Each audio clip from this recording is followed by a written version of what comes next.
Okay, good morning class. Please stand up and arrange your chairs. Okay, Mr. Malaos, please lead that prayer. Amen. Okay, good morning once again class. Our lesson for today would be operations. Operations on integers. Before that, at the end of the class, students would be able to perform fundamental operations on integers. But before that, please have your ball pen and a scratch paper. Okay? Write down your month number from your birthday. Then multiply by 5, then add 6. Okay? Then multiply by 4, then add again 9. And multiply again by 5. And then add your birth date. And lastly, subtract it on 165.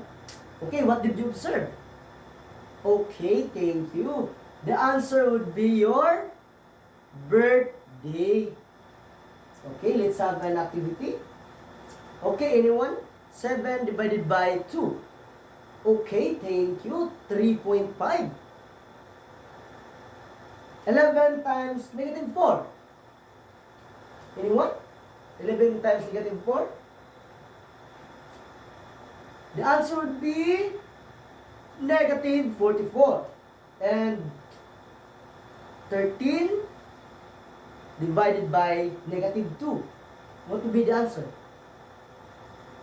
Okay, thank you class. The answer would be negative 6.5.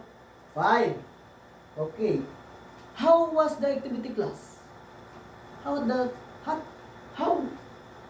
was the activity? What it easy? Was it easy or hard? And how did you came up on your answers? Okay, we will know. I will discuss integers. So, integers is a set of numbers that is positive, whether it is positive or negative.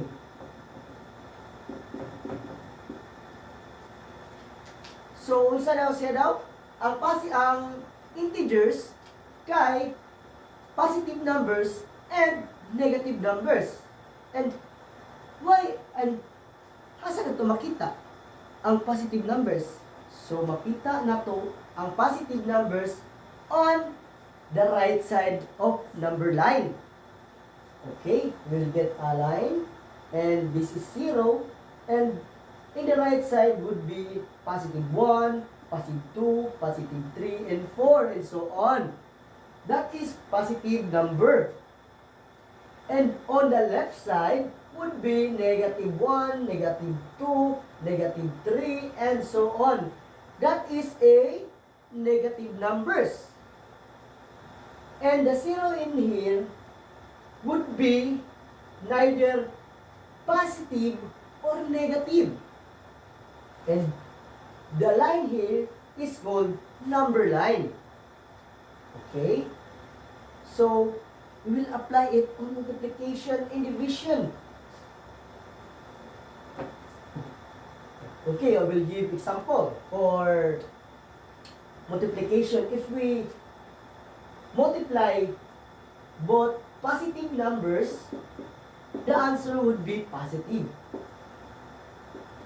And if we will multiply two negative numbers, the answer would be positive number. And if we will multiply negative number and a positive number, the answer would be negative number. Take note that class ha. And if we will multiply positive and negative number, the answer would be negative number again. And as same as multiplication and division, they are the same. If we will add, I mean if we will multiply and subtract, I mean divide numbers that are symbols are positive, both positive, the answer would be, thank you, positive. Okay, I will give an example. Okay, anyone? I will give an example. 5 times 6. The answer, I mean, negative 5 times 6. The answer would be negative 30. Okay, negative 30. And another example, negative 3 divided by 3. The answer would be negative 1. Okay? And lastly, I will give last one example. Would be negative 18. I mean, positive 18 divided by negative 9. So the answer would be negative 2. Okay, thank you. I think so that you will get I think that all of you get the lesson I discussed. And we'll proceed to addition and subtraction. And on addition, if we will add two positive numbers, the answer would be positive numbers. And if we will add both negative numbers, negative numbers, the answer would be, again, positive numbers. And if we will add negative 2, if we will add negative number plus positive number, the answer again will be a negative number. Okay. As same as if we will add positive plus negative 2, the answer would be negative. Okay. So let's have an example. Okay. 1 plus 2. 1 plus 2. Anyone? 1 plus 2? Okay, the answer is 3.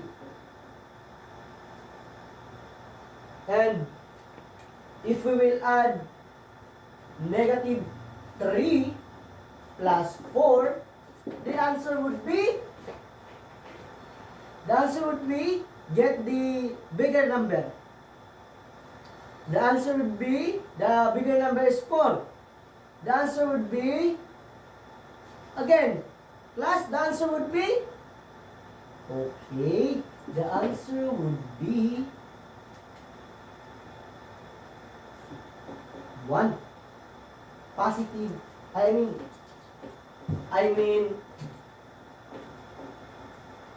positive 7. Positive 7. The answer would be positive 7.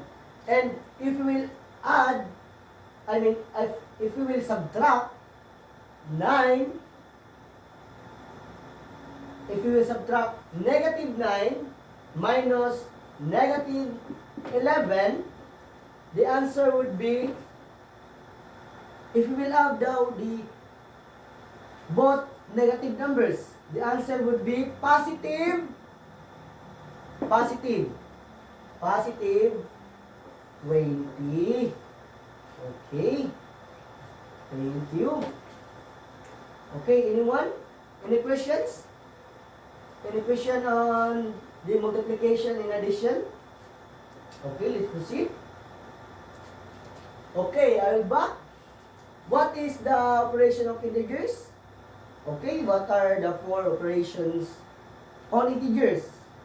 It would be addition, subtraction, multiplication, and division. And what are the rules of addition and subtraction of integers? If both bigger and smaller number are positive, The answer would be positive. And then the two numbers are retained the positive symbol. And if both bigger and smaller number are negative, then add the number and retain negative symbol. And if the bigger number is positive and the smaller number is negative, then find the difference of the number and use the symbol as positive. If the symbol of the positive number is bigger. And then, if the number is bigger, if the number is negative and the smaller number is positive, find the difference of the number and use the symbol as negative of symbol of the bigger number. Okay, lastly, what are the rules of multiplication and division of integers? Okay, when multiplying and dividing integers with the same sign, either they are both negative or positive, the result of is positive. When multiplying, dividing integers with different signs, the results will be negative. Okay? Okay, let's have, okay, have your pen and put it on one half sheet of paper and give an example on operation of integers. Okay, the example of get one example in each operation of integers. I will give you 5 minutes for that. I think the time is up. Please pass your papers. Okay. Okay, for your evaluation, I will give you 15 minutes for your evaluation and put it on a one whole sheet of paper. Once again, put it on one whole sheet of paper. And I will give you 15 minutes for that. Okay? I think the time is up. Papers. Okay? And please pass your papers. Okay, thank you. And for your assignment, construct mathematical equation representing its role on different operation and put it on A4 bond paper. The content will be 50%, creativity 25%, and the cleanliness would be 10%, and lastly, the originality would be 15%, a total of 100%. Any questions? I think no one raised their hand, and I think so that it's time for the next subject. Okay, in class, thank you.